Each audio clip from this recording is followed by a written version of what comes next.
Hello, I'm Phoenix City Council Member Carlos Garcia with District 8. We will never replace in-person teaching, but during these trying times, our children still need to continue to learn. The City of Phoenix is proud to partner with both the Osborn and Roosevelt school districts to bring you PHXTV Classroom Study Hall. Youth and education is a priority for Phoenix. That's why the city is bringing you the study hall to your home during this next hour right here on Phoenix TV. Learning should never stop, so get ready for class. Here's the study hall.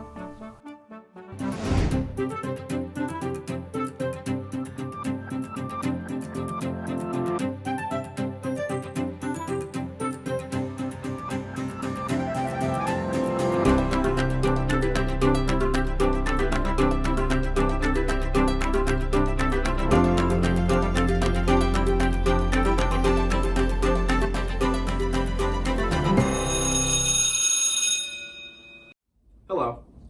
For those of you who don't know me, my name is Mr. Boyd. I work at Clarendon Elementary School in the Osborn School District. My official title is Behavior Intervention Specialist, but I like to think of myself as just somebody that the kids can count on when they need help. Over the next 4 weeks, we're going to be discussing different concepts related to social emotional learning. Now that phrase, social emotional learning, is kind of a big, complicated phrase, so let's break it down.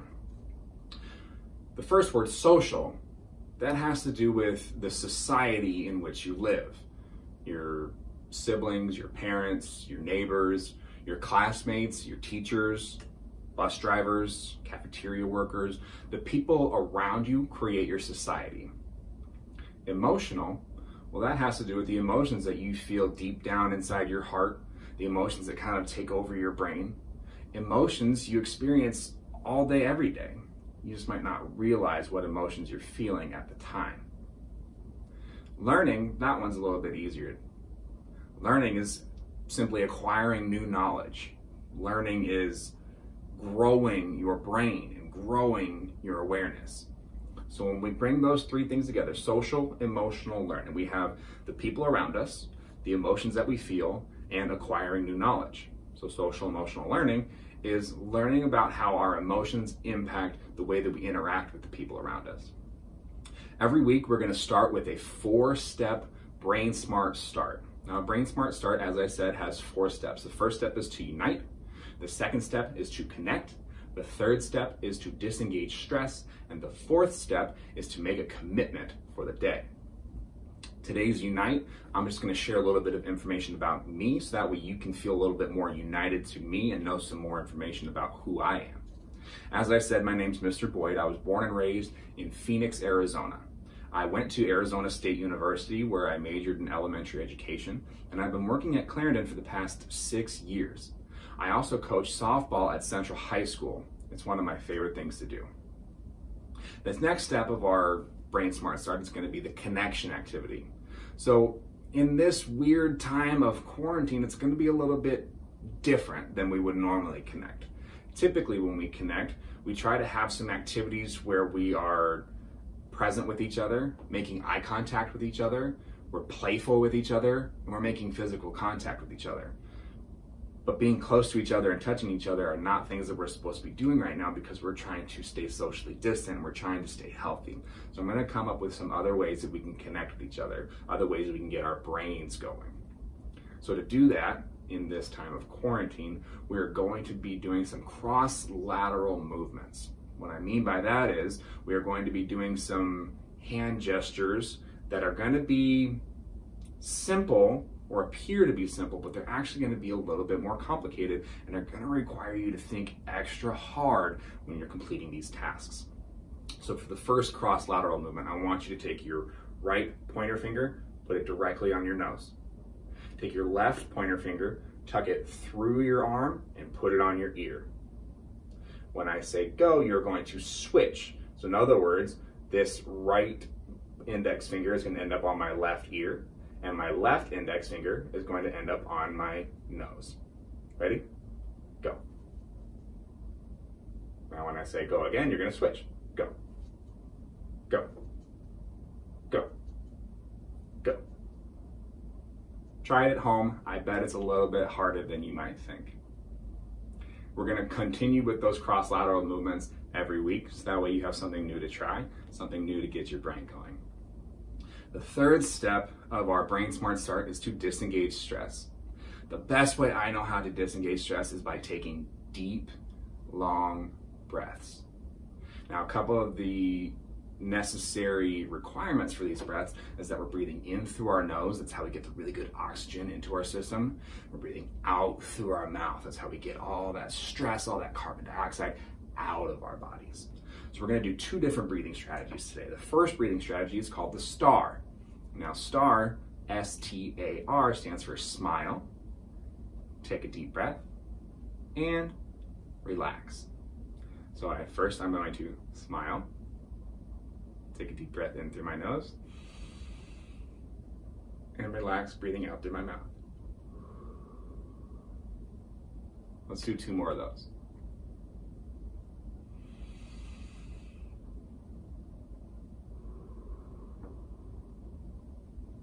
Last one.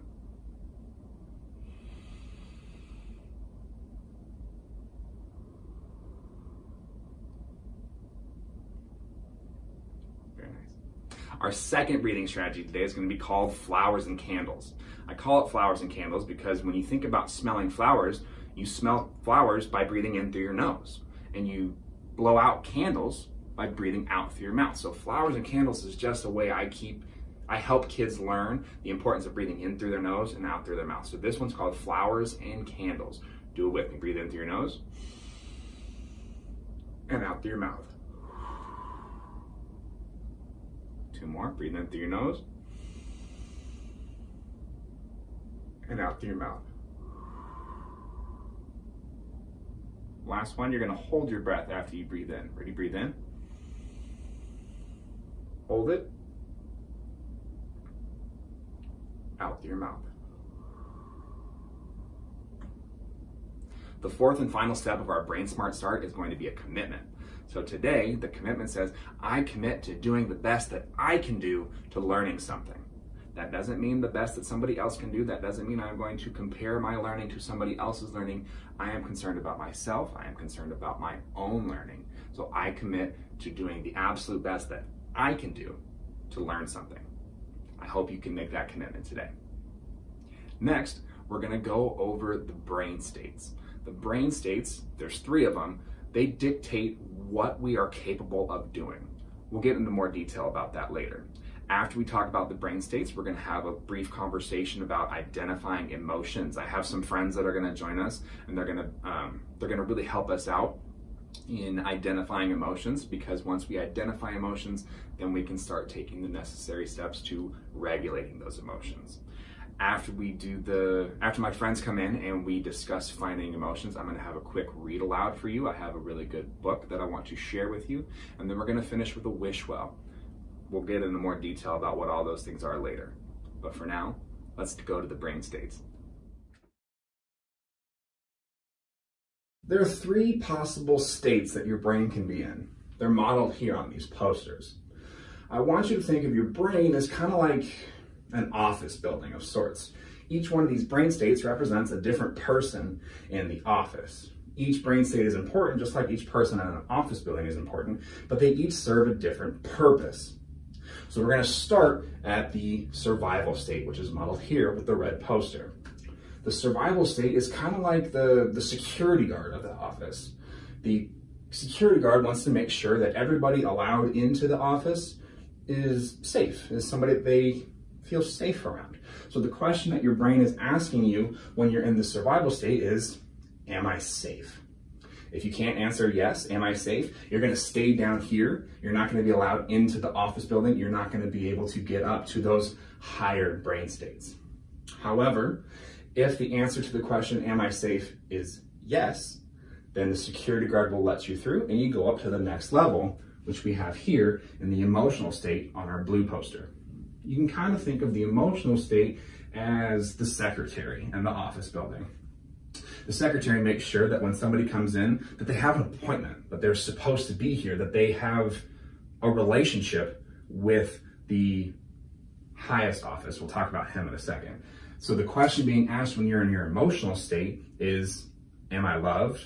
Am I cared for? Do I feel connected?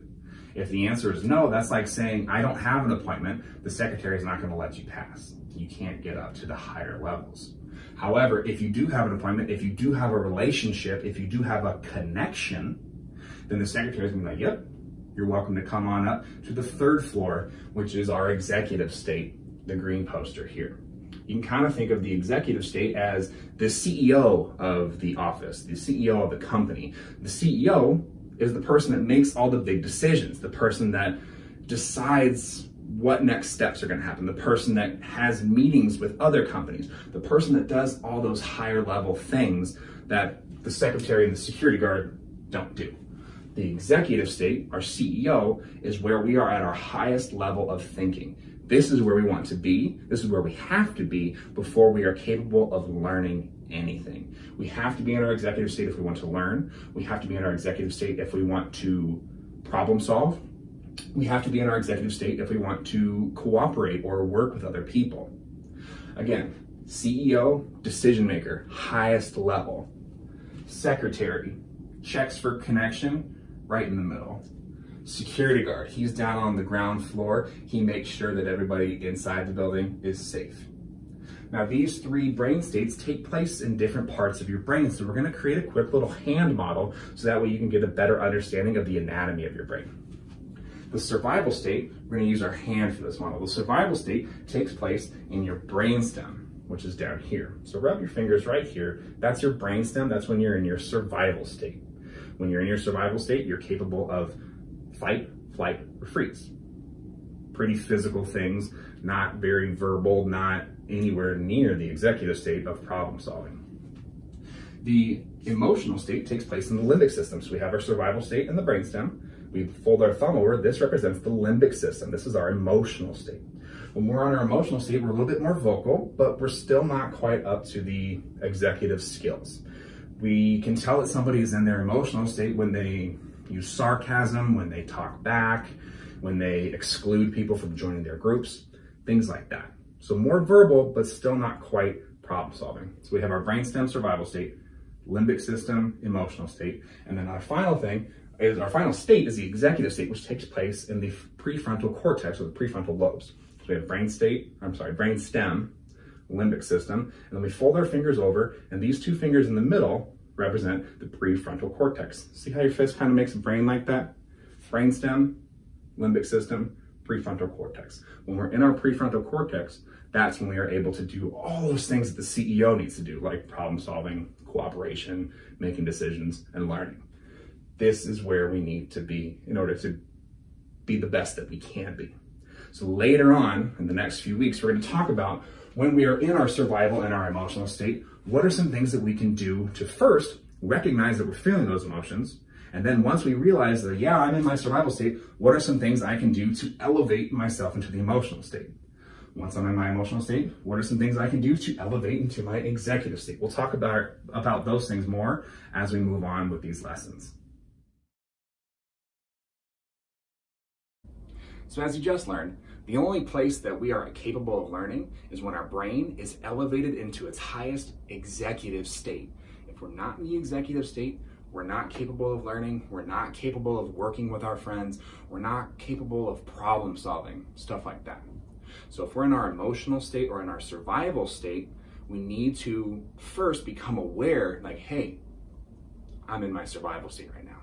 What can I do to elevate my brain states? Hey, I'm in my emotional state right now.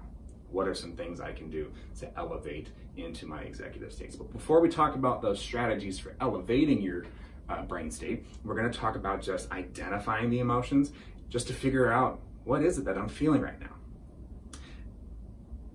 At the beginning of this, I mentioned that I was going to have some friends join us. Now, with social distancing, I can't have any actual human being friends join us, so I brought these guys. They're called feeling buddies. In just a minute, we're going to zoom in on their faces and try to examine and figure out what they're probably feeling. We don't know that for sure because they can't talk to us, but we're going to use non-verbal cues to help us figure out what emotions our feeling buddies are experiencing. Non-verbal cues means communication without using words. So let's take a look at their faces, look at the non-verbal cues, describe what their faces are looking like, and try to figure out if we can identify what emotions they're experiencing. Our first feeling buddy, his eyes are looking straight forward, his eyebrows seem unfazed, and the corners of his mouth are turned up a little bit. This tells me that he's either happy or just calm. Our second feeling buddy isn't having such a good time.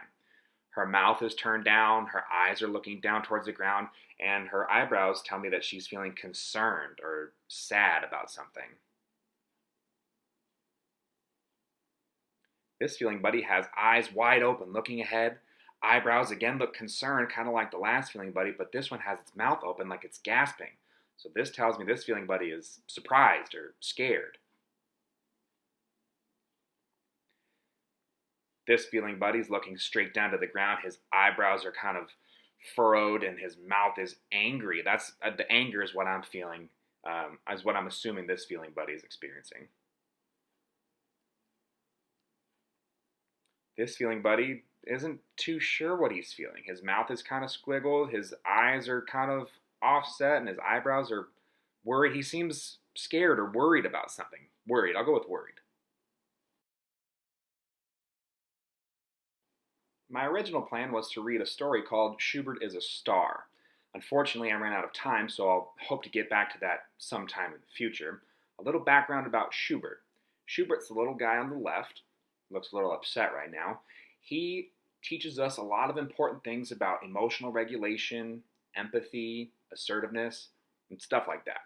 I plan on reading at least one, if not a few of his stories throughout these next 4 weeks.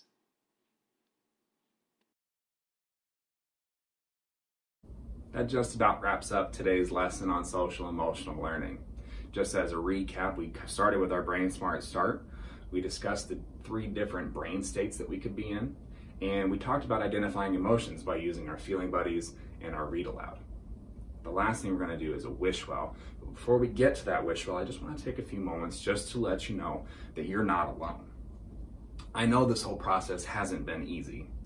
You're so used to waking up in the morning, Monday through Friday, getting on the bus or getting dropped off or walking to school, playing with your friends, spending time with your teachers, learning great new lessons, going to recess, hanging out in the cafeteria. Maybe you're involved in an after-school club or a sport of some kind. You don't get to hang out with the kids in your neighborhood. You don't get to go on sleepovers with your best friends. All those things that you love doing so much, you just can't do right now. And I know that must be difficult for you. But I want you to find comfort in the fact that we are in this together, and that your teachers and everybody at school loves you so much. We are all here for you. We're not physically with you, but we are with you in a more of a metaphorical sense, if that makes sense.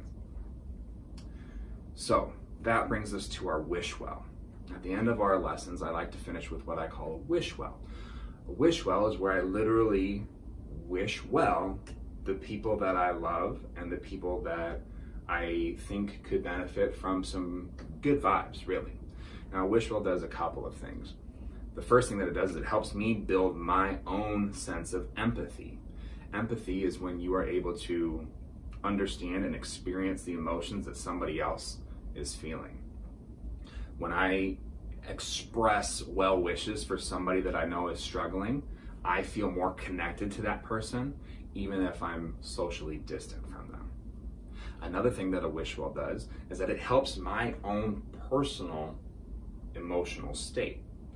When I express hope for somebody, when I express gratitude for somebody, when I express love for somebody else, simply by saying or thinking those things is going to do wonders for my own heart. When I say those things, it creates this energy that is going to just help you feel so much better than what you're feeling right now. So right now, I'm going to just take a few moments. I'm going to allow you to have a few moments. Think of anybody that you want to send a well wish to, or you want to send good vibes to.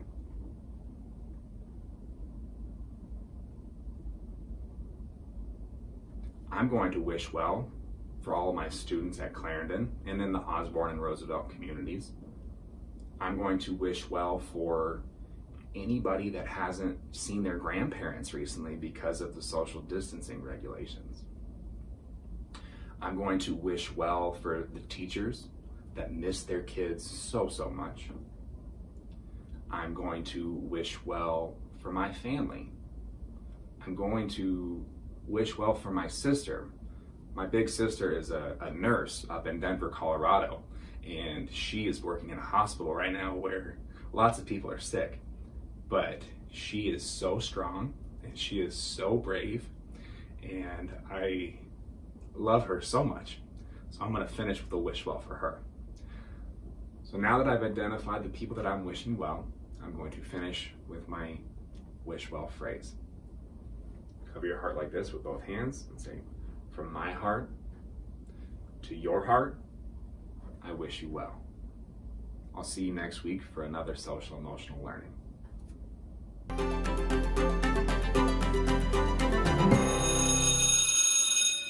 Hello, my name is Mrs. Davey, and I am a dual language kindergarten teacher at Solano School in the Osborn district. We are the Solano Tigers. Go Tigers! Rawr! Something interesting about me is that I love to take photographs. In fact, it's really one of my favorite things to do other than teach kindergarten and maybe read books. Well, and I really love knitting too, but I do love taking photographs. When I take photographs, I look for things out in the world that I find interesting. And then I carefully compose my photograph by looking through the lens and focusing on what is important to me. That way I can take a photograph and share it with other people so that they can see the things that are interesting to me or beautiful to me, and they might find them to be interesting or beautiful. I love being able to share those things with other people. Authors and illustrators also share things with the world. They share their ideas by using words and by using illustrations to help everyone else in the world know what they are thinking about. Today, I want to share a special book with you. It is called The Word Collector. It was written and illustrated by Peter H. Reynolds. He's one of my favorite authors and illustrators. Look at the cover with me, would you? What do you see? Yeah, I see this child with their arms outstretched. Yeah, I bet you noticed these pieces of paper with the words written on them. This illustration, it makes me wonder if the word collector is this child. I guess we're going to have to read to find out. Good readers make pictures while they read, but they don't use a camera. They use their imagination. They use their mind to think about the words that the author wrote and to try to visualize what that looks like. Okay?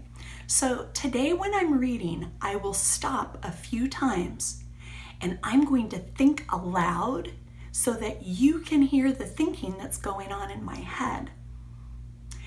I might even have you try to visualize by reading some of the words to you without showing you the illustration so that you can use your imagination to visualize what the author was trying to share with you. Readers create an image in their mind as they read. These sticky notes are a great tool for the reader.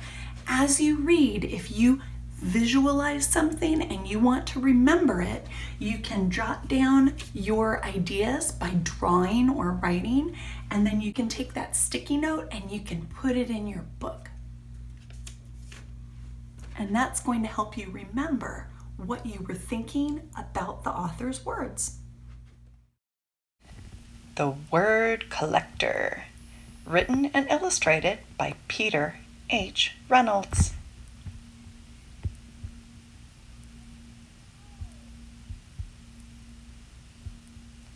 The Word Collector. Peter Hamilton Reynolds. Look at all those words. Collectors collect things. Some people collect stamps. Some people collect coins. Others collect rocks. Some collect art. Ooh, I think that's Vashti from the dot.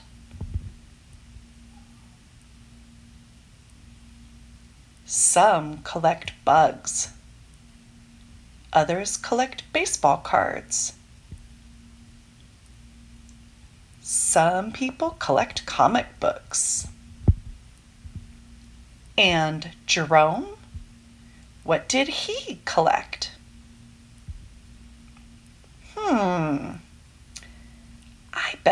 That must be Jerome. Jerome collected words. Wonder. I've never seen a word collection before. I wonder if Jerome is going to have a special place to put his words so he can keep them safe. We'll have to read and find out. He collected words he heard. My trip to Peru was perfectly pleasant. Oh, that's what he says, and Jerome writes, Peru. Certain words caught his attention. He collected words he saw. Oh, he wrote willow, and that was on the sign. Certain words jumped out at him. He collected words he read. Emerald. Oh, he was reading The Wizard of Oz. Certain words popped off the page. Short and sweet words, spark, bloom, drift, dream. Two-syllable treats, treasure, candid, motif, hover, whisper, glimmer.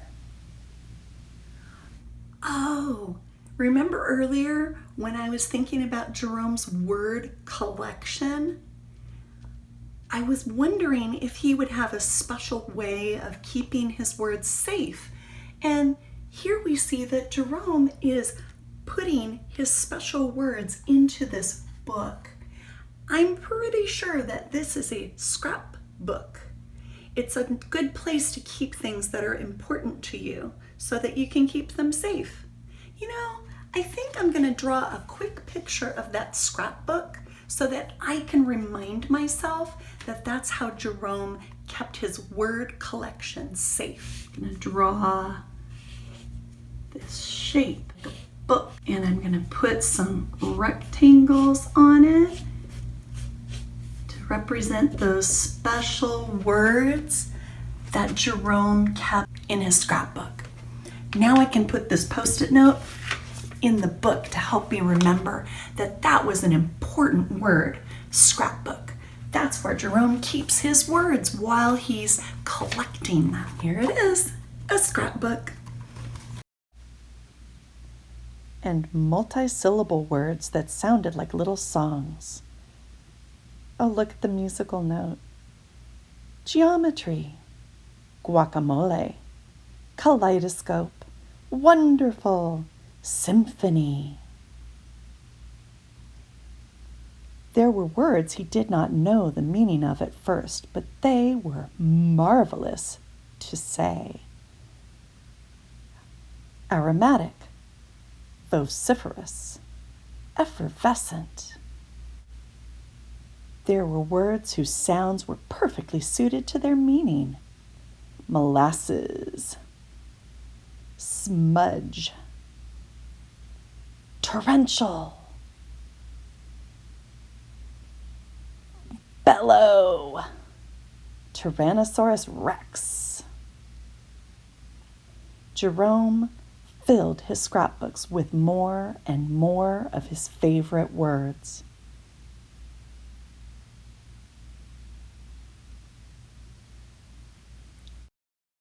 Jerome's collections grew.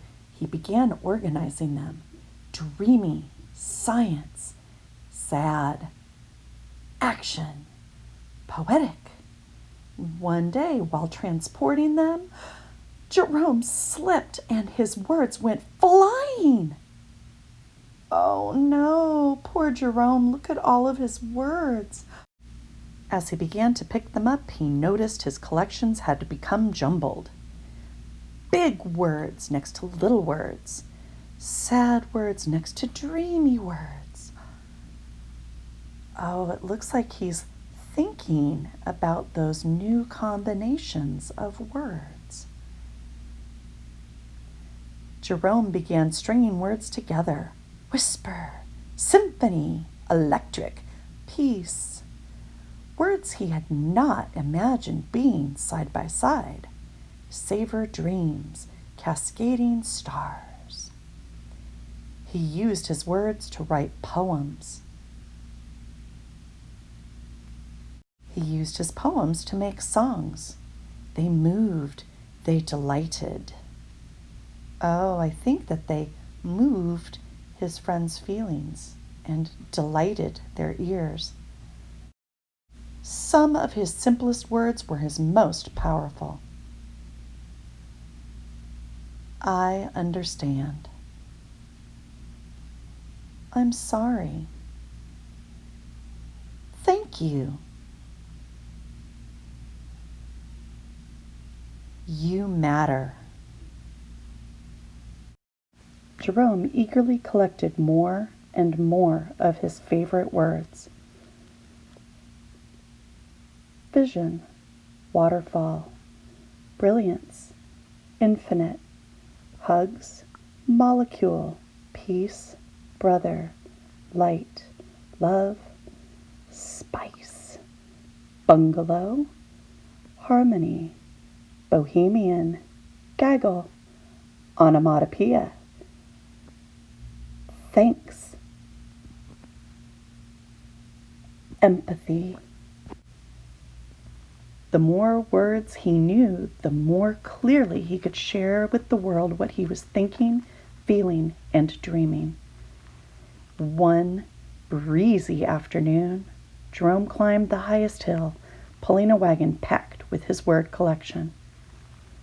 What will he do with it? He smiled as he emptied his collection of words into the wind. Oh, look. Jerome is letting all of those words fly. Now, on the next page, I am not going to show you the illustration yet. I want you to close your eyes so that you can use your imagination. Listen carefully to the words that the author wrote. See if you can visualize up in your mind what the author was trying to share with you through his words. Are your eyes closed? Do you have your imagination ready? All right. He saw children in the valley below, scurrying about, collecting words from the breeze. Okay, let's listen one more time.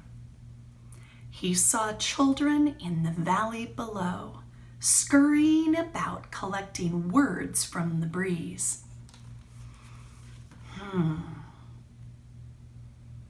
Who do you see up in your mind? Give me a thumbs up if you see children. Yeah, the author told us that there would be children from the valley below. What are the children doing? Oh, they were collecting words from the breeze. So can you see that in your mind? Try to visualize what that looks like. In my mind, I would see children. They were scurrying, Do you know what the word scurrying means? When I think about that word, I imagine a little mouse going quickly to get some cheese. So when the author uses it here, I think he's describing how the children are moving. If they're going to scurry, that means that they're going quickly to catch those words in the breeze. Thanks for trying that with me. Let's take a minute and let's look at the illustration carefully.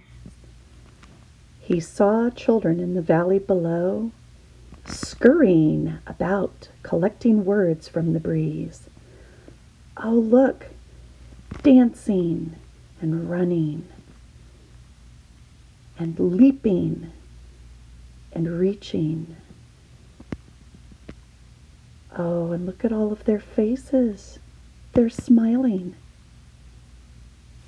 Oh, when the author used the word scurry, he was trying to help us understand that the children were moving really quickly to go grab those words.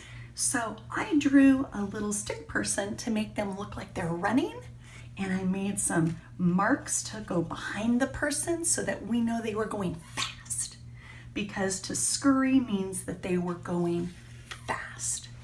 I bet they were going fast because they were excited about those words. I'm just going to put this word scurry right here in my book so that I can remember how important it was for me to visualize what those children were doing. Oh, there's Jerome. And look, Jerome had no words to describe how happy that made him. Reach for your own words. Tell the world who you are and how you will make it better.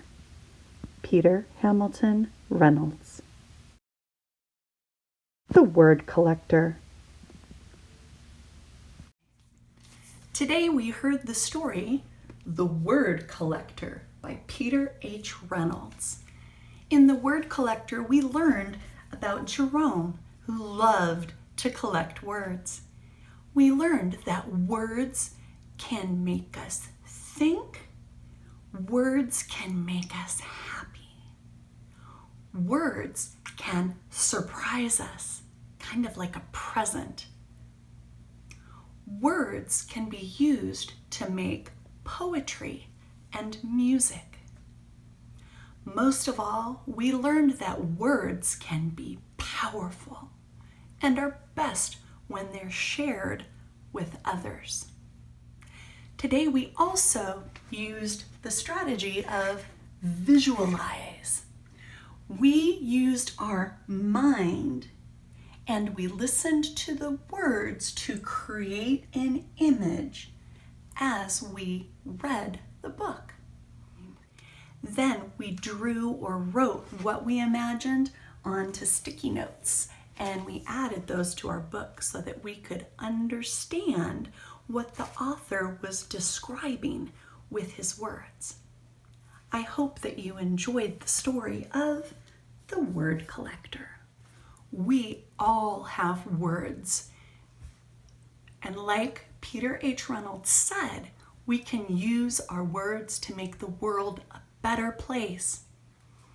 I hope that you will use your words to tell the world who you are, because your words are powerful and you matter. You matter to me. You matter to your teachers. You matter to your family. You matter to your community. You matter to the world. I wish you well, and I look forward to seeing you next week when we will read another amazing book together. I'm not going to tell you what it is yet, but I will give you a hint. It is another book by Peter H. Reynolds, because he is one of my favorite authors and illustrators. Until then, stay well. I will see you next Monday. Good morning, students. I'm Michael Roberts, Superintendent of the Osborn School District in Central Phoenix. And I'm Quentin Boyd, Superintendent of the Roosevelt School District in South Phoenix. We're pleased to have this partnership with the City of Phoenix to take Phoenix students on a new learning adventure right here on Phoenix TV. Just because our school buildings are closed doesn't mean the learning stops. We have the best, most creative teachers from Roosevelt and Osborn school districts on board to provide you with a great learning experience. Okay, students, that's the bell, so the Phoenix TV study hall resumes. Here's your next lesson. Hello again, my first grade friends. It's me, Mrs. Herskovici, and I'm here to read you another story. Today's story is going to be all about a fairy tale. So let's go ahead and look at some important things.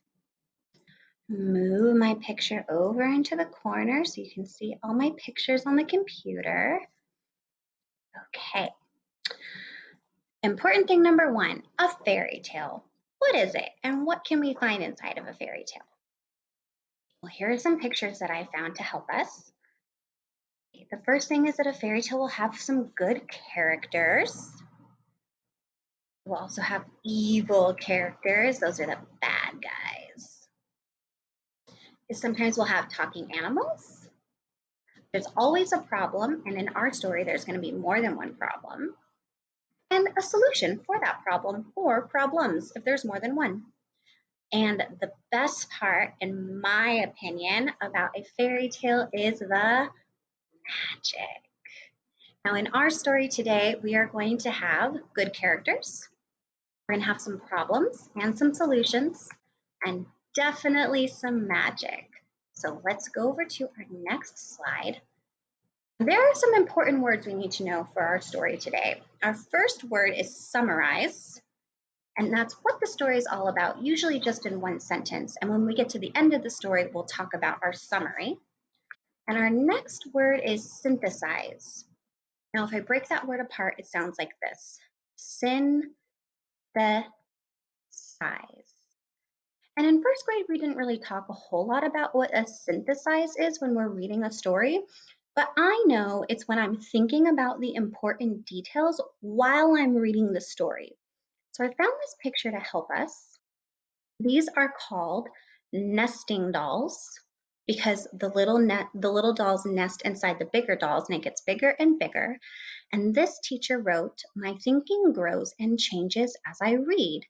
And they have 3 thinking bubbles that are going to help us while we're reading on how to synthesize our story. So the first thinking bubble says, "At first I was thinking," and then my next one says, "As I was reading, I was thinking." So thinking while we're reading about our story. And in the end, I was thinking. So at the end of the story, we're going to keep thinking about what we read. Okay, so here's our big idea light bulb. Today we are going to synthesize our story by using I am thinking sentences while we read.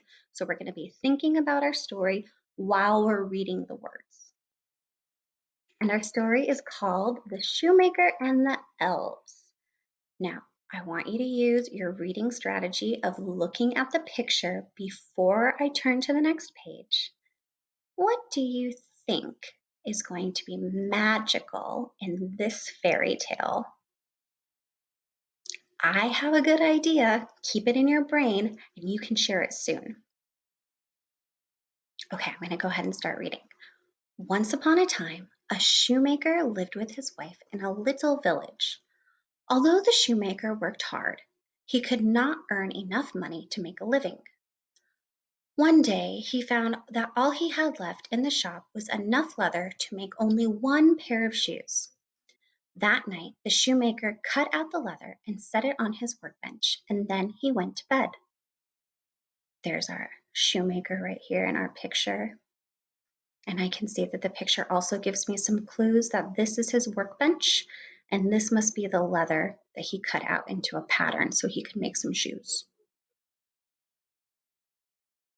The next morning, the shoemaker was amazed to find a perfect pair of shoes on his workbench. He called to his wife, "Wife, wife, come quick, look what someone made for me." The shoes were so beautiful that a customer paid extra for them. Now the shoemaker could buy enough leather to make 2 pairs of shoes. That night, the shoemaker cut out the leather and set it out on his workbench. Wow, there are some beautiful shoes right here that were magically made for him while he went to bed at night. Next morning, there on his bench were 2 perfect pairs of shoes. Once again, the shoemaker sold the beautiful shoes quickly. That night, the shoemaker cut out enough leather to make 4 pairs of shoes. Just as before, he set it out on his workbench, ready to make the shoes for the next day. Just as before, he went to bed. Okay, I'm going to look at the pictures again. Now I see his shoe patterns are on the workbench. He's got his night clothes on. He's ready to go to bed. There's our big idea bubble. Okay, let's talk about our thinking. At first, what am I thinking at first? Well, I'm thinking that his problem is that he didn't have enough money to make shoes, but then magically, he started getting beautiful pairs of shoes made for him.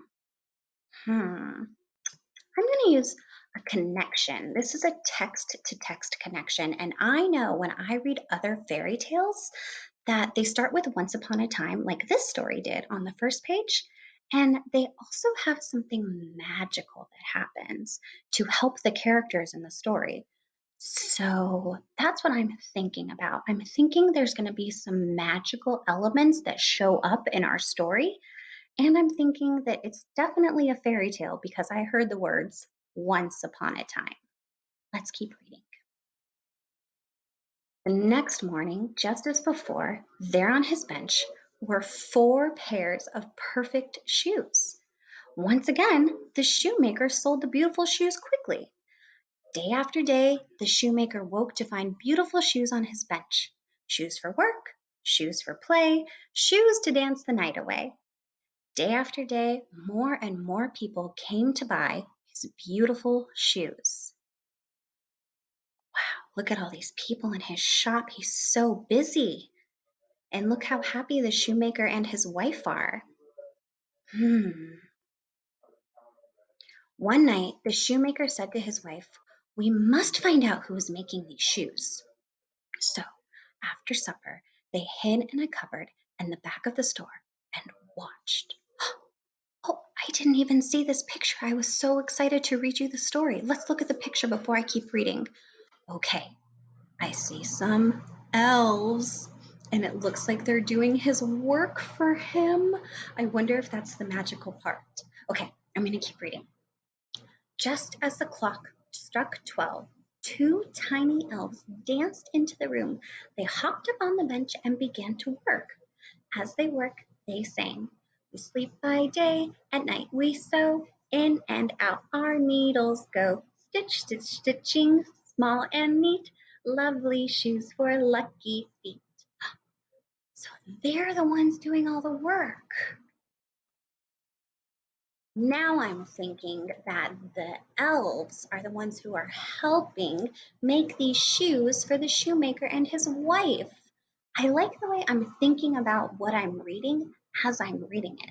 That's what expert readers do. I'm going to make another connection. Text to self. Well, now I have to think about what does this remind me of for me? Well, I know that elves are helping. They're being good helpers for the shoemaker and his wife. And if I think about when I was a first grader, I know that I would help my mom and dad, kind of like the way the elves are helping the shoemaker and his wife. But I didn't make shoes. I would make my bed, and I would make my room look clean if I picked up all my toys. So I can think about how I was kind of like the elves when I was helping my mom and dad, like the elves are helping the shoemaker and his wife. Let's keep reading. As daybreak came, the elves danced out of the window and disappeared. How can we ever thank them? Wondered the shoemaker. We have made a lot of money because of them. Let's make them some new clothes, said his wife. So the shoemaker and his wife bought the smoothest silks and the softest satins. They made the elves new suits. On New Year's Eve, they put 2 little sets of clothes on the bench. Then they hid in the cupboard and watched.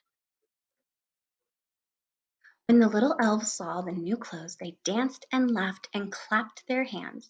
They put on the clothes and twirled around. Then they danced out the window and were gone forever. The shoemaker and his wife were never poor again, but they never forgot the elves that helped them. Every New Year's Eve, they put out a new set of clothes for the elves. And every New Year's Day, the clothes were gone. Now, that is the end of the story. I'm going to talk about my new thinking. So, we know that the problem was that the shoemaker and his wife needed help to make shoes, and that the elves came in and helped solve their problem and used their magic to help make shoes for their shoemaking business. And then also, the shoemaker and his wife wanted to do something nice for the elves, so they made them new clothes. That was a kind thing to do. So here's my last connection for our story today. Text to world. It reminds me of something that's happening outside my house in the world. Now, it looks like the elves were great helpers, and the shoemaker and his wife also did something really kind, and so they helped the elves too. So it makes me think about helpers in the world that do the right thing to help one another. Well, in our community, our teachers help our students learn to read and new math strategies and how to do science investigations. What other helpers are there in our community that do the right thing to help other people? I think, what about firefighters? Do they help other people? Of course they do. They help people in emergencies if there's a fire. Can you think of other helpers in our community? What about doctors and nurses? They help people when they're sick. So just like the elves and the shoemaker and his wife, there are other people out in the world in our community that help one another because it's the right thing to do. I'm really glad that we did all that thinking. That was such a smart reading strategy for us to use. Okay, now it's the end of our story, but I have one more thing for us to do before we say goodbye today. Here's my big idea. I can synthesize our story by using I am thinking sentences while we read. Well, we used a lot of thinking sentences while we were reading today. So here is my circle map. We love circle maps in first grade. What did I use to help me synthesize? That's in the middle. So what strategies, what things did I do so that we could think about our reading while we were reading it? Okay, I have 5 pictures. 2 of those pictures are not right. They are silly, tricky pictures I put in there. But 3 of the pictures really helped us. So I'm going to show you the pictures. Okay, let's look at the pictures. I'm going to go around a circle like a clock. So here are chicken nuggets. Did those help me synthesize our story today? Did they help me think about what I was reading? Then I have this picture, making connections. Those pictures look familiar. Text to text, text to self, text to world. I wonder if those helped us. Okay, here's my next picture. Gardening. Did gardening help us think about what we were reading today? Okay, here's my next strategy. Use the pictures. I think that we used the pictures while we were reading today to help us with some tricky parts. And here's my Bitmoji, Mrs. Herskovici's Bitmoji, of me thinking. Did I do lots of thinking and asking questions while we were reading our story today? Okay, I need you to point to the 2 pictures that do not belong in our circle map. Will you point to them for me? Did you point to chicken nuggets? Chicken nuggets do not belong in this circle map. They did not help us synthesize our story and think about what we were reading. Although they are delicious, they did not help us today. Did you point to gardening? I did too. Gardening is super fun, but it did not help us think about what we were reading today. It did not help us synthesize our story. But what did help us synthesize our story was making connections while we were reading, using the picture to help us with tricky parts, and thinking and asking ourselves questions while we were reading the story. Great job, friends. Thanks for helping me fill out my circle map correctly. Okay, that was the end of our story. I'm gonna make my picture a little bit bigger. I wish you well, first grade friends. I thank you so much for joining me while we were reading our story today. I hope you had so much fun reading with me. I know I had fun reading for you. I am so excited to make you another story, and I will make sure that it's posted soon. I am Mrs. Herscovici. We just read a super tricky story, and we synthesized what we were reading. We were thinking about what we were reading. Goodbye, friends. Thanks for listening, and have a great day.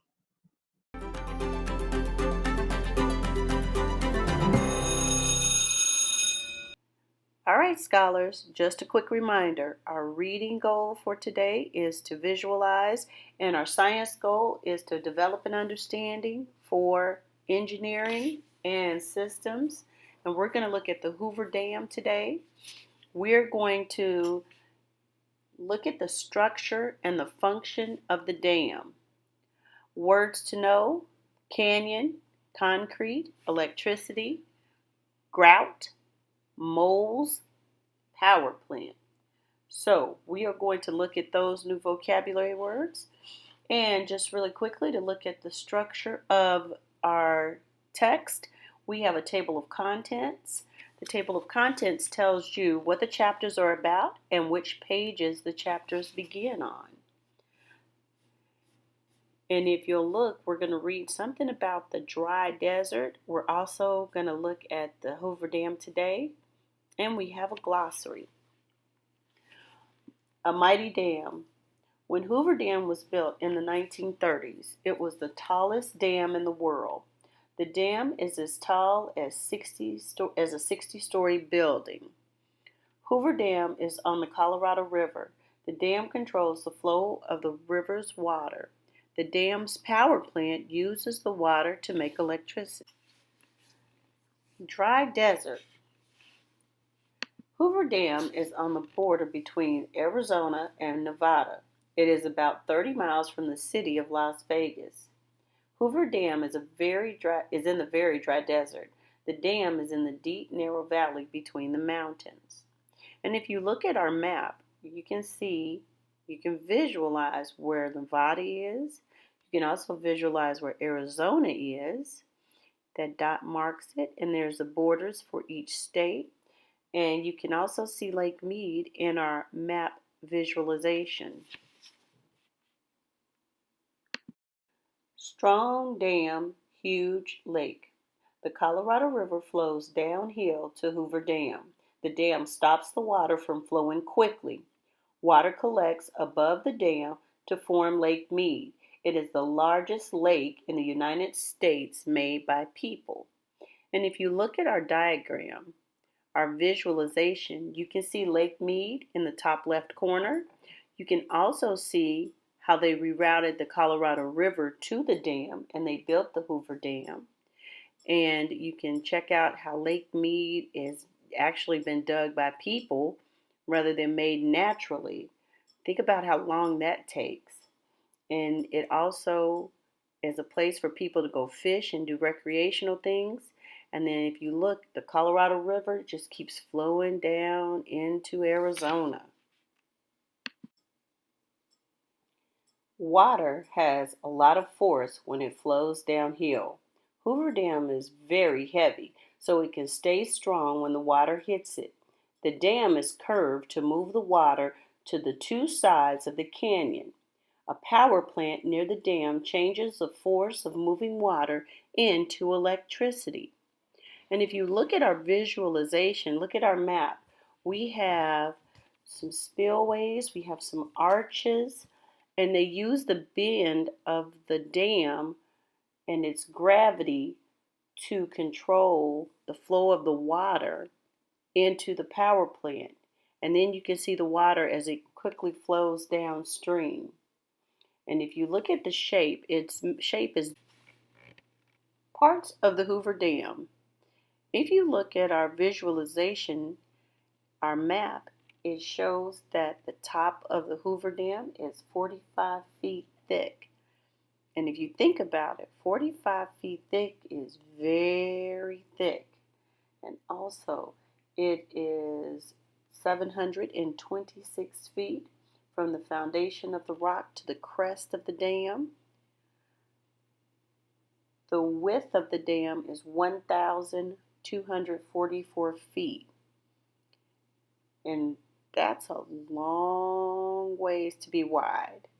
If you think about it, your foot may be about 12 inches. You would need 1,244 different kids' feet to make the width of the top of the Hoover Dam.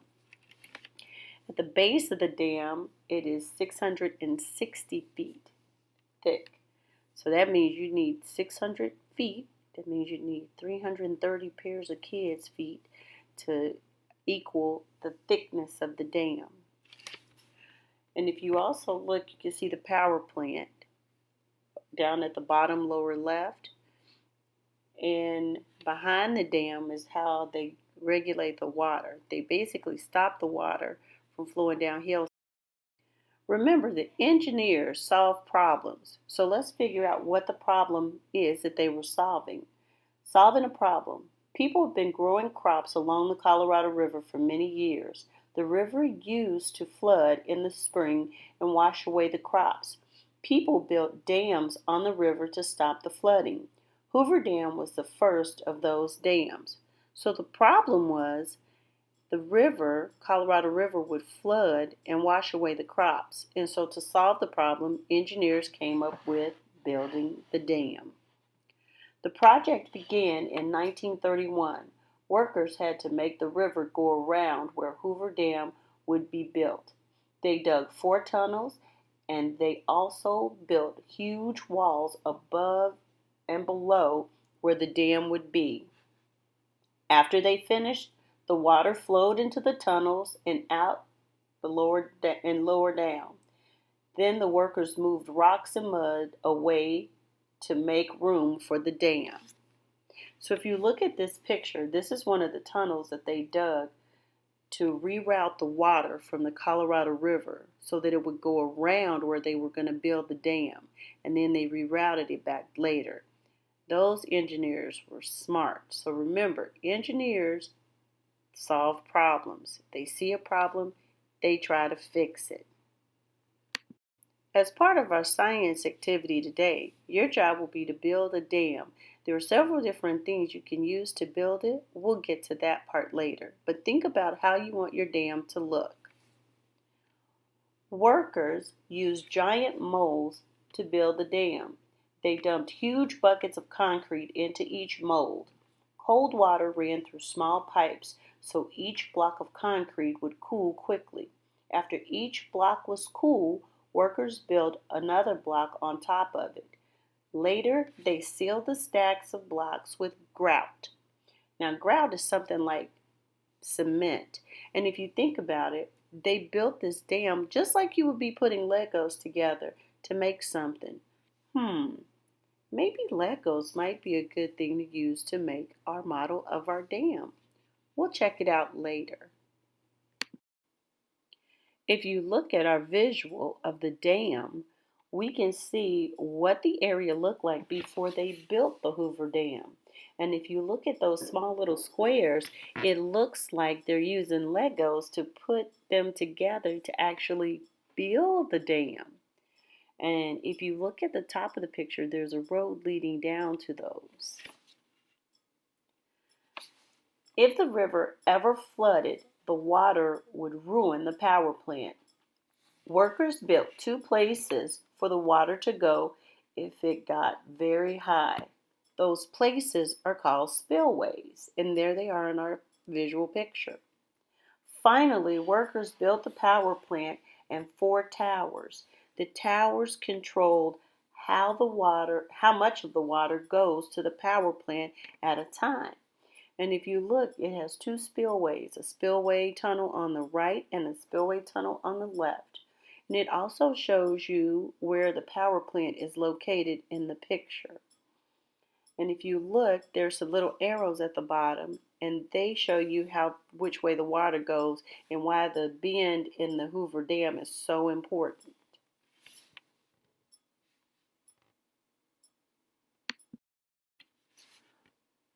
All the work was finished in 1936. The project took about 5 years. Building Hoover Dam was hard, unsafe work.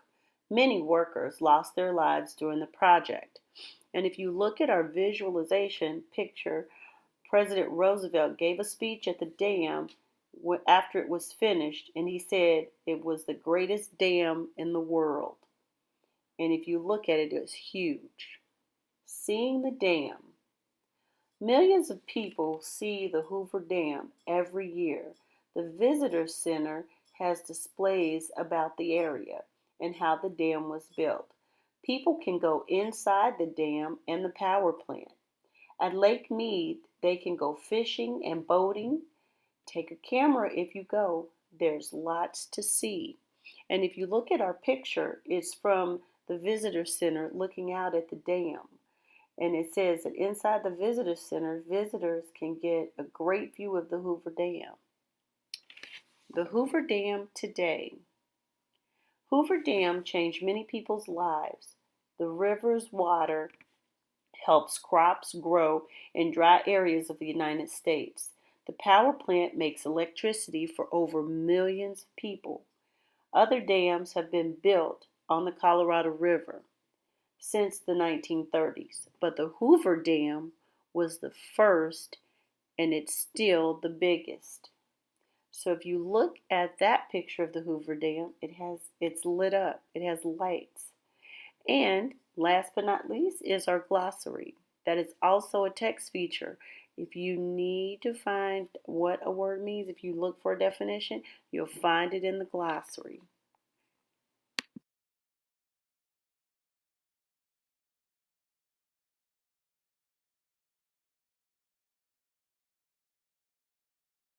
To make connections, you can write a paragraph about the importance of the Hoover Dam, include a main idea and 3 details. Also, you can make a map of the southern part of the United States, including California, Arizona, Nevada, Utah, and Colorado, and label each state and each capital. Use a map key to complete your drawing.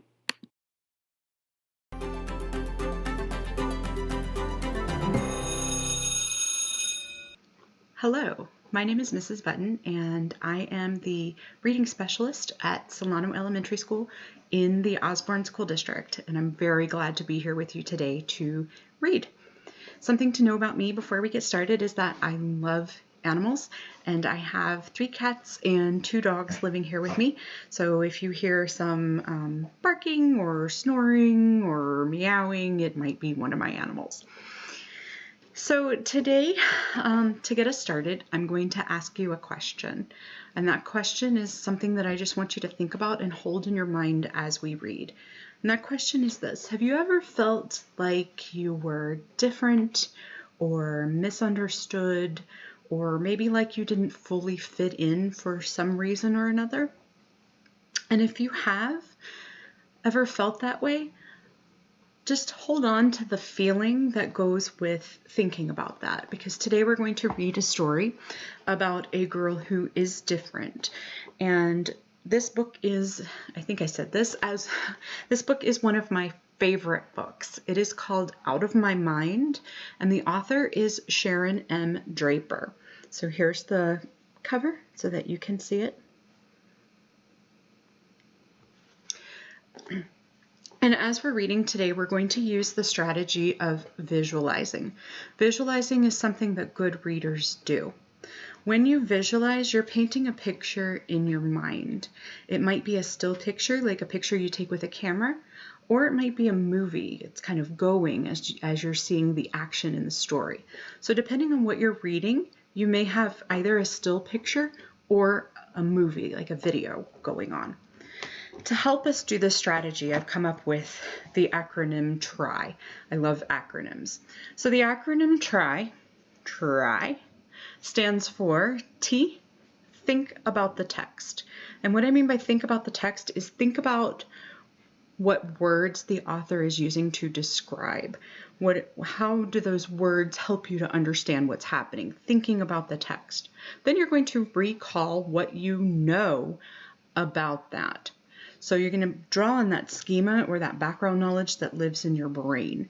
What do you know about what the author is saying? Have you experienced it yourself? Have you seen it?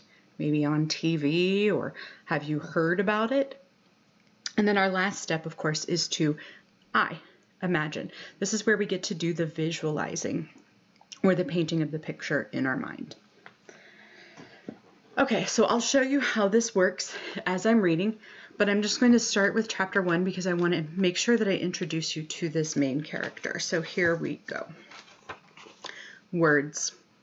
I'm surrounded by thousands of words, maybe millions. Cathedral, mayonnaise, pomegranate, Mississippi, Neapolitan, hippopotamus, silky, terrifying, iridescent. Tickle, sneeze, wish, worry. Words have always swirled around me like snowflakes, each one delicate and different, each one melting untouched in my hands. Deep within me, words pile up in huge drifts. Mountains of phrases and sentences and connected ideas, clever expressions, jokes, love songs. From the time I was really little, maybe just a few months old, words were like sweet liquid gifts, and I drank them like lemonade. I could almost taste them. They made my jumbled thoughts and feelings have substance. My parents have always blanketed me with conversation. They chattered and babbled. They verbalized and vocalized. My father sang to me. My mother whispered her strength into my ear. Every word my parents spoke to me or about me, I absorbed and kept and remembered. All of them. I have no idea how I untangled the complicated process of words and thought, but it happened quickly and naturally. By the time I was 2, all my memories had words and all my words had meanings, but only in my head. I have never spoken one single word. I am almost 11 years old. So think about that for a minute and what it's like to be almost 11 years old. If you are almost 11 or if you're older than 11, can you imagine not having spoken at all? Our character here has never spoken a word. I can't talk. I can't walk. I can't feed myself or go to the bathroom. Big bummer. My arms and hands are pretty stiff, but I can mash the buttons on the TV remote and move my wheelchair with the help of knobs that I grab on the wheels. I can't hold a spoon or a pencil without dropping it, and my balance is like zip. Humpty Dumpty had more control than I do. When people look at me, I guess they see a girl with short, dark, curly hair strapped into a pink wheelchair. By the way, there is nothing cute about a pink wheelchair. Pink doesn't change a thing. So let's use our visualizing strategy here. I'm going to reread 1 or 2 of these sentences, and we're going to use this strategy of try. So again, here's our try strategy. We're going to think about the text, think about the words as I read them. Then you're going to recall what you know about that. So what do you know about that? And then we're going to imagine it. Here we go. When people look at me, I guess they see a girl with short, dark, curly hair strapped into a pink wheelchair. So what do you know? Those are the words that the text gives. What do you know about a girl with short, dark, curly hair? Have you seen a girl like that before? Maybe you are a girl like that. And then it says strapped into a pink wheelchair. Have you seen a wheelchair before? How about a pink wheelchair before? You ever seen a pink one? So what are you imagining this girl looks like now? I'm going to keep reading, because we get some more description of our character that we can add to that picture. We're already kind of visualizing, seeing what she looks like, short, dark, curly hair in a pink wheelchair. So now we're going to get some more clues as to what she looks like. They'd see a girl with dark brown eyes that are full of curiosity, but one of them is slightly out of whack. Her head wobbles a little. Sometimes she drools. She's really tiny for a girl who is age 10 3/4. Her legs are very thin, probably because they've never been used. Her body tends to move on its own agenda, with feet sometimes kicking out unexpectedly and arms occasionally flailing, connecting with whatever is close by, a stack of CDs, a bowl of soup, a vase of roses. Not a whole lot of control there. After folks get finished making a list of my problems, they might take time to notice that I have a fairly nice smile and deep dimples. I think my dimples are cool. I wear tiny gold earrings. So did some of those words help you as you were thinking about those words? Did some of those words help you recall things that you already know? Like, for example, it said she had dimples. Are you able to recall what someone with dimples looks like? Maybe you know someone with dimples. How about where it said she wore tiny gold earrings? Do you know what tiny gold earrings look like? Yeah, recall that. And then use that to imagine, visualize what you're seeing. How does she look to you? Sometimes people never even ask my name, like it's not important or something. It is. My name is Melody. So I'm going to skip ahead now and read a little bit more, because again, you can see that this is a pretty good sized chapter book. This book is intended for students in grades 4 through 8, and so there's no way that in our time together I would be able to read the whole book to you. So I'm going to skip ahead just a little bit. Because I want to read a scene. And by a scene, I mean this is something is going to be happening. There's going to be some action here. And just like in the movies, a movie scene, this is your opportunity to visualize it in your mind as a movie. So maybe we were doing a still picture before as we were thinking about what Melody looked like sitting in her wheelchair. Now we're going to get into that movie and make a movie in our head. Okay, so there's a little part before this where she talks about how she has what's called a photographic memory, which means she's able to remember things very easily. She's able to, kind of like we're doing today, make a picture in her head, but she's of information, but she's able to keep that picture and then recall it later. So she can remember information like phone numbers and addresses that she sees on television. She's just explaining that she's able to remember a lot of information. Okay. And she's talking also about, all right, here we go. This is where I want to read. I have a television remote control clicker attached to my wheelchair very close to my right hand. On the left side, I have a remote for the radio. I have enough control in my fist and thumbs to push the buttons so I can change the station, and I'm really glad of that. 24 hours of big-time wrestling on the home shopping station can drive a person nuts. I can adjust the volume and even play DVDs if someone has popped one in the player for me. Lots of times I watch Dad's old videos of me. But I like the cable channel, the channels that talk about stuff like kings and the kingdoms they conquered, or doctors and the diseases they cured. I've seen specials on volcanoes, shark attacks, dogs born with 2 heads, and the mummies of Egypt. I remember them all, word for word. Not that it does me a lot of good. Nobody knows it's there but me. Not even my mother, although she has this mom sense that knows I understand stuff. But even that has its limits. Nobody gets it. Nobody. Drives me crazy. So every once in a while, I really lose control. I mean, really. My arms and legs get all tight and lash out like tree limbs in a storm. Even my face draws up. I sometimes can't breathe real well when this happens, but I have to because I need to screech and scream and jerk. They're not seizures. Those are medical and make you go to sleep. These things, I call them my tornado explosions, are pieces of me. All the stuff that does not work gets balled up and hyped up. I can't stop, even though I want to, even though I'm freaking people out. I lose myself. It can get kinda ugly. Once, when I was about 4, Mom and I were in one of those superstores that sells everything from milk to sofas. I was still small enough to fit in the child seat in the front of the cart. Mom always came prepared and stuffed pillows on each side of me so I wouldn't tilt. Everything was fine. She tossed toilet paper and mouthwash and detergent into the cart, and I looked around enjoying the ride.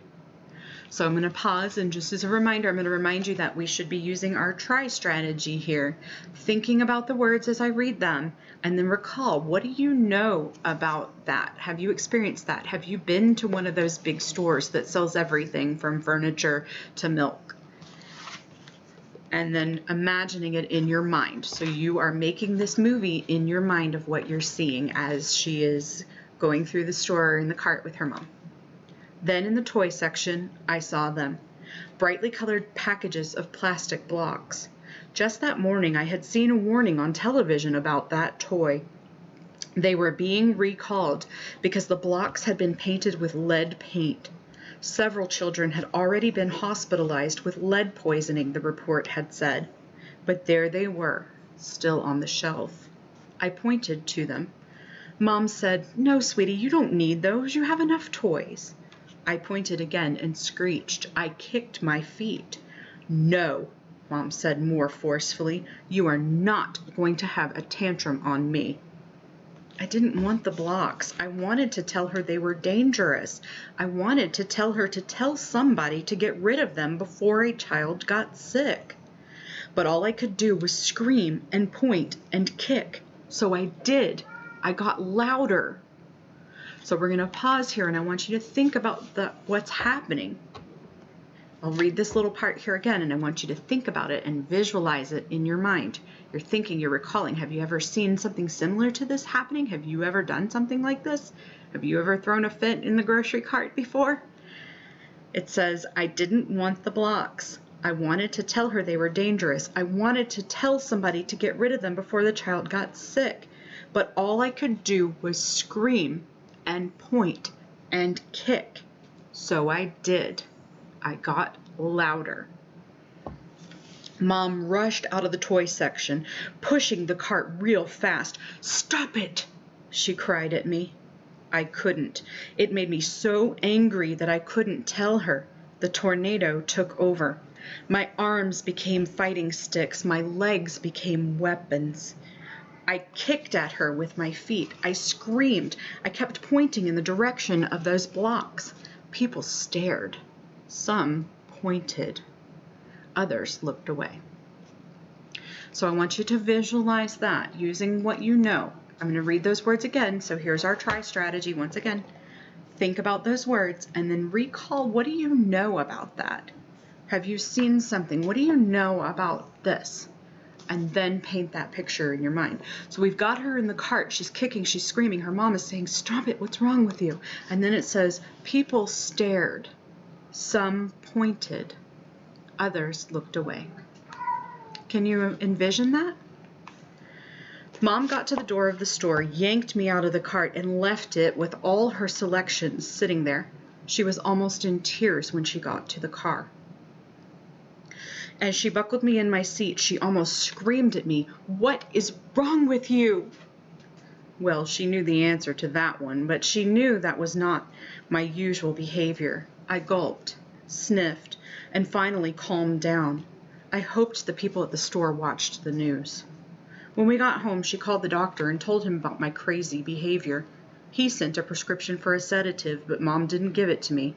The crisis was over by then. I don't think Mom ever figured out what I was trying to say that day.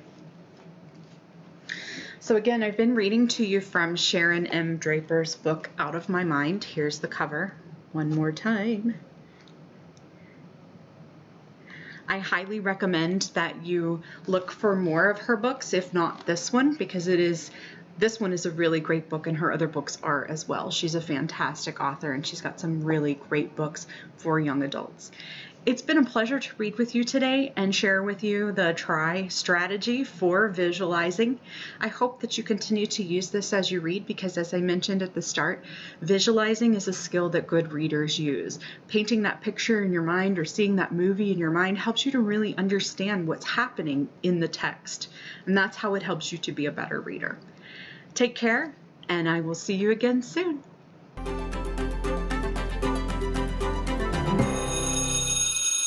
Good morning. I'm happy to have you join us today for another Read Aloud. Welcome to our class. I'm glad to be your teacher today. My name is Dr. Saunders from Cesar Chavez Leadership Academy, where I teach junior high language arts in the Roosevelt School District. Let's take a quick look at a meme. This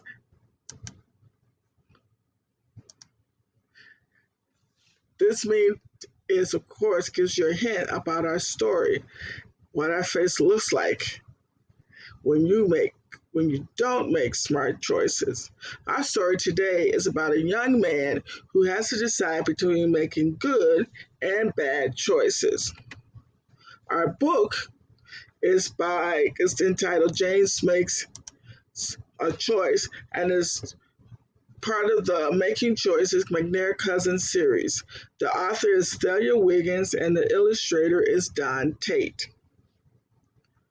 Good readers make pictures in their minds as they read. Today I'm going to model how I visualize as I read. Every so often I'm going to stop. I'll talk to myself about what the author is showing me with her words. And I may write some thoughts on self-sticky notes and place the notes in my book. Doing this helps me keep track of my thoughts and gives me a clearer picture of what the author describes. Let's begin.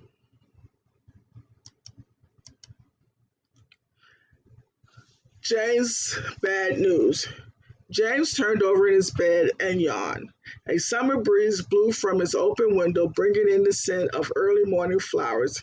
He felt it was going to be a great day in the Trinidad community of Washington, D.C. James imagined the fun he would have playing basketball with his friends. All of a sudden, Grandpa Joe called from below. It sounded important. James sucked the air between his teeth and rolled out of bed. What did Grandpa want anyway? Minutes later, his brother Charles joined him in the hallway. Together, they made their way to the living room. I hope this won't take long, James muttered, dropping onto the sofa next to his cousins, April and Greg. He folded his arms and glared at his grandfather. Now let's stop right here. Have you had an occasion where you've had a family meeting where your mom or your dad have called you all together as a family to discuss something important? So this is what I imagine is happening here. Something very important is happening, and Grandpa Joe needed to share it with the cousins. And the illustrator gave us a great picture of what that might look like. Let's continue.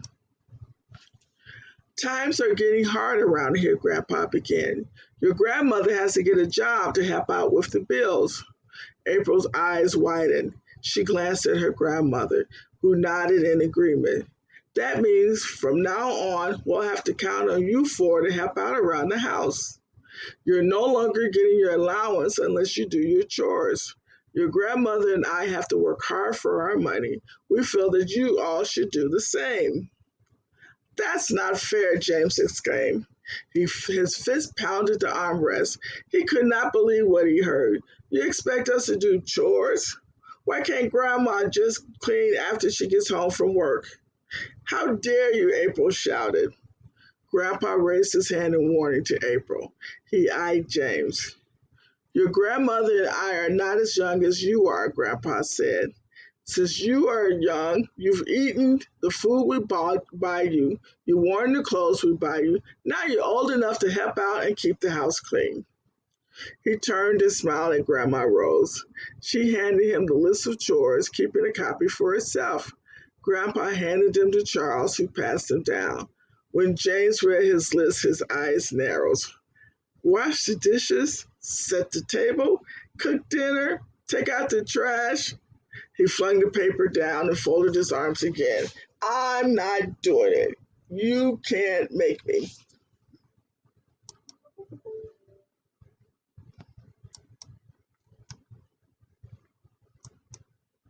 You're right.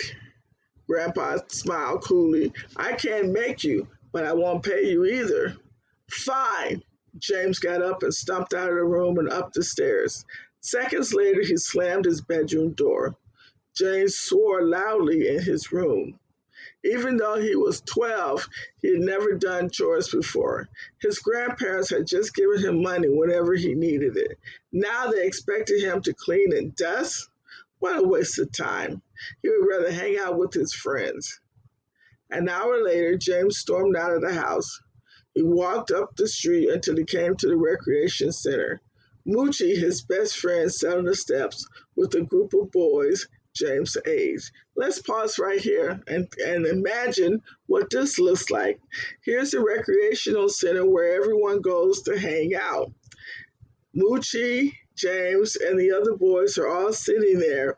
And can you imagine what they're going to come up with? Let's see.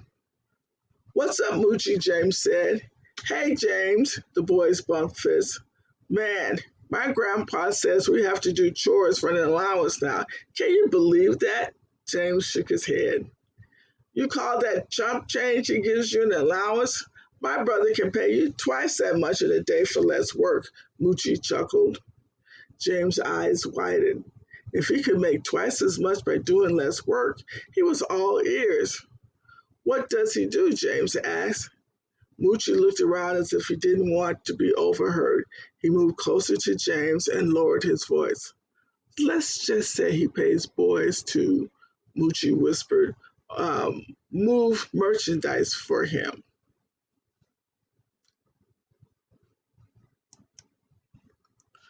James' stomach dropped at Moochie's words, but he thought of the money he could make.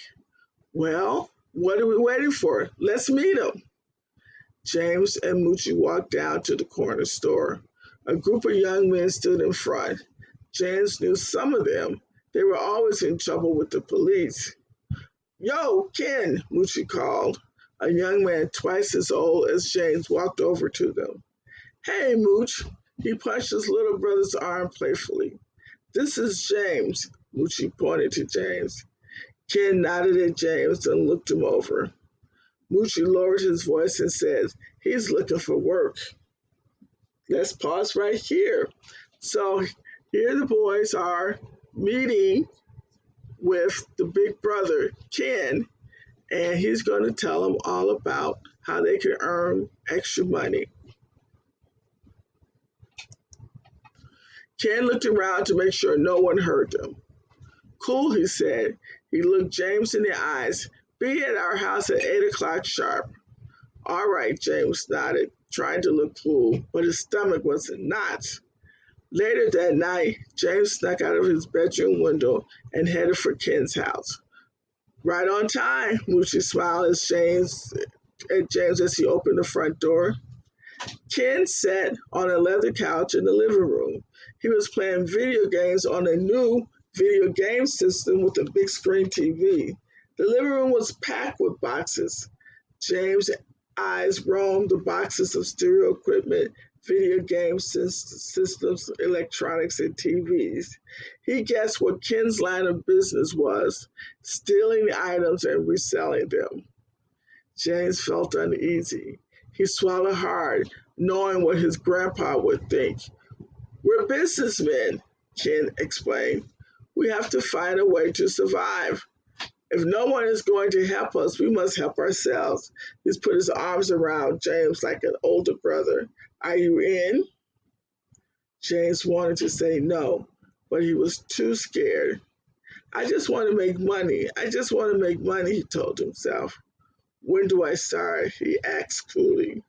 Ken grinned. Now, here's what I want you to do. What am I doing? James asked himself as he peeked behind the shelf in the electronics store. Moochie stood by the counter, distracting Joe, the store owner. James tugged the package underneath his shirt. Immediately, he began to sweat. The plastic stuck to his skin. He held his breath and made his way to the front door. He tried his best to walk normal. Did you find what you were looking for? James asked. James stopped and stared into Joe's eyes. He quickly thought of a lie. James swallowed. Nah, I was looking for batteries. Joe sighed and looked at the clock on his wall. Sorry, son. Truck's late. Come back in a couple of hours. James nodded and left. As soon as he rounded the corner, James let out a deep sigh. He lifted his shirt, peeled the sweaty box from his body. He looked it over. What would Grandpa say? He wondered aloud. He looked down at the MP3 player he had just stolen. He might have taken money from Greg or an extra cookie without asking, but he had never stolen anything from a store. You did it! James jumped at Moochie's shout. Moochie slapped James on the back. Now let's pause here. Now the author is painting a picture. Can you imagine this? There's a electronics store run by Joe, who's the neighborhood guy who's friendly, and these boys have figured out how they can steal from him. Doesn't that make for a very sad situation? Piece of cake, James smirked. His throat felt dry. Moochie laughed. I'd hate to see the look on Joe's face when he discovers that missing. James looked at the price. It would have taken him a month to save for it with his allowance. On the way back to Moochie's house, James decided he would tell Ken that he had second thoughts. He didn't want to steal. Stealing was wrong. I'll tell him as soon as I see him, James thought. James' thought went out the window when he saw the wad of money Ken pulled out of his pocket. He handed James his pay. It was more than a month of allowances. So just imagine, here he is getting more than a month's worth of allowance just for stealing one item from the electronics store. Thanks, man. James tried not to sound too eager. No problem. Be here tomorrow. I got another job for you, Ken said. A few weeks later, James could hardly move around in his room because there was so much stuff. He couldn't decide if he wanted to play video games on the big screen TV or watch music videos on the smaller one. He decided to listen to one of the new rap CDs he had stolen the day before. Suddenly, he heard a loud voice over his headphone. James, Greg called.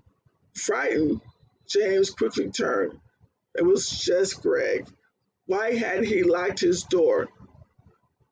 What? James yelled, lifting one of the headphones off his ears. Greg continued. We're having pizza tonight. Grandpa wants to know what toppings you like. He turned to look around. Where'd you get all of this stuff? Oh, you know, from my boys, James said, ignoring the fear in his stomach. They asked me to hold these for them. He waved his hand around the room. I have to make sure they work. Where did they get the stuff from? Greg asked. What are you, the police? James jumped off the bed. He pushed Greg out of the room. Don't ever come back in here, he snarled, and tell Grandpa I want pepperoni. He slammed the door in Greg's face. James leaned against the door, breathing hard. He wondered all night if Greg would tell Grandpa about his room. The next day, James met Moochie in front of the video game store. Moochie started to tell him about the new game that came out when they were interrupted. Yo, James! James turned to see Troy, one of the neighborhood boys, walking towards him and Moochie. What? James turned to Troy. I hear your cousin Greg is trying to be a Boy Scout, Troy teased. He's going around the neighborhood cutting people's grass and helping old ladies across the street. All of the boys nearby snickered. Why don't you shut up? James got into Troy's face. Troy flinched but held his ground. What are you going to do if I don't shut up? Troy hissed. James did not answer. Instead, his fist connected with Troy's chin. Down he went. Wow, Moochie exclaimed. The group of boys moved closer to see more of the fight, but Troy jumped up and ran. Next time, you better watch your mouth, James called. The boys laughed. So let's pause right here. Here James is with his boys, and now they're telling him about his brother Greg, who's earning his money by doing chores in the neighborhood. And they're making fun of that Greg is not part of the group who's doing the stealing. And James defends his brother by beating up on Troy. Man, you hit him so hard, I felt it. Moochie rubbed his jaw. The boys agreed. We should call you Rock because you hit hard like one, Moochie added. There was another cheer agreement. James smirked. I like it. Moochie looked over his shoulder. Hey, Rock, there's Greg now. He's going into the video game store. He pointed behind him, and James turned in time to see his cousin walk into the store. James frowned. He's probably checking out that new game, he guessed. Moochie chuckled. Bet you he buys it before you can get it. James shoved Moochie playfully. Please, all I need is 5 minutes. So here's Greg. He's been working hard, earning his money by mowing grass and helping his neighbors, and he's going into the store to buy something legally.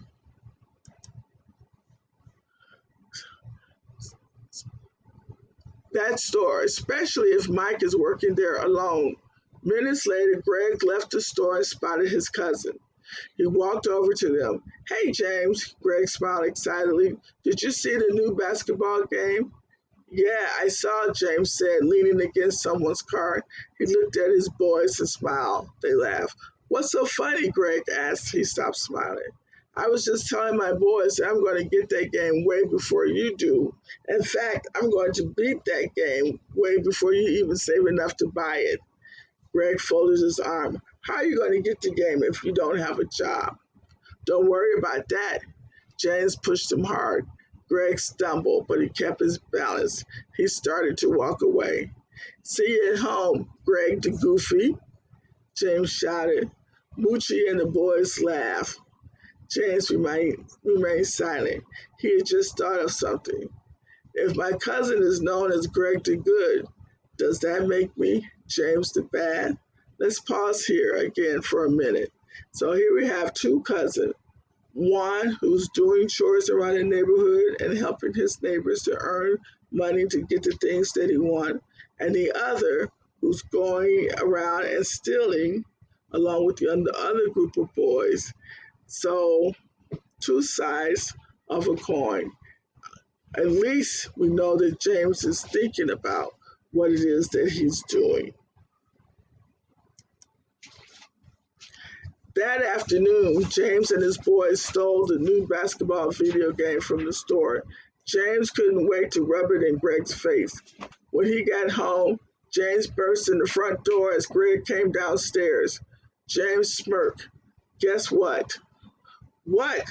Greg asked as he tried to walk by him. This. He shoved the game under his nose. Greg's eyes widened. He tried to reach for the game, but James pulled it out of his grasp. Sorry, James sneered. I have to test this out, see that it works. He tried not to laugh at Greg's expression as he went upstairs. Wait, Greg called after him. Can I at least play it after you're done? James turned and waved the package. Hey, I'm a businessman. This is merchandise. You can have it for a fee. But I'm your cousin, Greg shouted. James shrugged and moved up a step. Grandpa said times are hard. Since I'm not getting allowance, Greg made a face and turned around. James chuckled to himself. How's that for being good, he thought. All that hard work and for what? I'm making more money in 2 days than he makes in 2 months. James closed his door and sat down. Then he had an idea. What if Greg joined the game? Greg knows just about everybody and they trust him. Greg could distract him while we fill our pockets. We could make some real money. James continued to think of his ideas. He went downstairs. He noticed that Greg was still on the couch. Greg the Goofy started to say. Don't call me that, Greg snapped. Whatever, James waved his head dismissively. When you want to make some real money, let me know. What? Greg said up. You mean join your gang of hoodlums? They're not hoodlums, James said harshly. They're businessmen, and I better not hear you call them that again. You guys go around causing trouble and stealing from hardworking people. Just because they call you the rock doesn't mean they're your friends. How are you businessmen? Greg asked. We just have a different way of making money than you do, James said. He put his hands in his pockets and leaned against the wall. It's better than all the work you do. You can make 3 times what you make mowing lawns if you hang out with us. No, Greg said firmly. I'll never join your gang of thieves. I like helping people. It makes me feel good. You'll never understand. Have it your way, Greg. James headed for the front door. He shook his head. Maybe I could convince him another way, he thought as he walked. Then he smiled. He had another idea. Let's stop here and end the story for today. I hope you will take an opportunity and go to the library or either online to look up this story so that you can finish it and figure out what happens to James and Greg at the end of this story. But as you can see, as I went through the story, the author does a great job of painting pictures so that we can see and imagine in our head what's going on with these two cousins. And one who's making some poor choices, and the other who is trying to be good. This is a story about consequences of decisions that you make. What would you do? Would you do the chores to earn an allowance, or would you take chances like James and steal from others in order to earn money? I hope that you think about that and the decision that James and Greg made. Hopefully, this story encourages you to think about the consequences of the choices that you make. Please be safe, and I'll see you next time.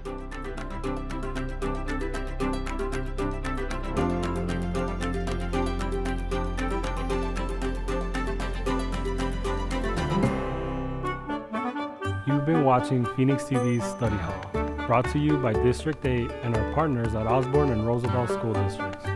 Tune in Monday through Friday from 9 a.m. to 11 a.m. for more Study Hall. I hope you learned something today and keep up the great work.